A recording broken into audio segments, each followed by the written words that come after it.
آپ نے کبھی سوچا ہے آج سے 70 سال پہلے حج کرنا کیسا تھا؟ سن 1953 سے آج تک حج پر جانے والے عازمین کی تعداد میں اضافے کی وجہ سے بہت ساری تبدیلیاں ہوئی ہیں۔ بہت سے حجاج فیری یا بحری جہاز کے ذریعے مکہ مکرمہ جاتے تھے۔ ان دنوں تجارتی ہوائی سفر ابتدائی مراحل میں تھا اور یہ آج کی طرح وسیع پیمانے پر دستیاب نہیں تھا۔ جو لوگ اس کی استطاعت رکھتے تھے وہ قریبی ممالک سے چھوٹے طیاروں کے ذریعے سفر کر لیتے تھے۔ آج کی طرح زائرین کو ایک جگہ سے دوسری جگہ لے جانے کے لیے کوچز اور بسیں استعمال کی جاتی تھیں۔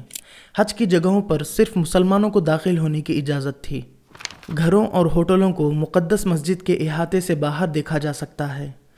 یہ مکہ مکرمہ کی ایک مصروف گلی ہے اور ایک عثمانی طرز کا مینار دیکھا جا سکتا ہے۔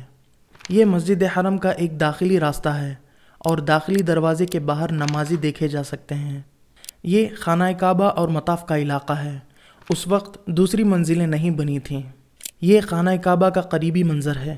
اس وقت نمازی خانہ کعبہ میں داخل ہو سکتے تھے اور طواف کرنا آسان تھا کیونکہ آج کی طرح ہجوم بہت زیادہ نہیں تھا۔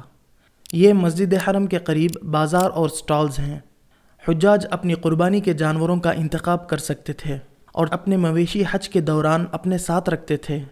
قربانی کے جانوروں کا گوشت لے جانے کے لیے گدھوں کا استعمال ہوتا تھا۔ مینا میں لکڑی کے چولہوں سے کھانا پکایا جاتا تھا۔ عرفہ کے میدان میں کوہ عرفہ کے قریب خیمے لگے ہوئے دیکھے جا سکتے ہیں۔ جمرات چھوٹے چھوٹے ستون ہوا کرتے تھے۔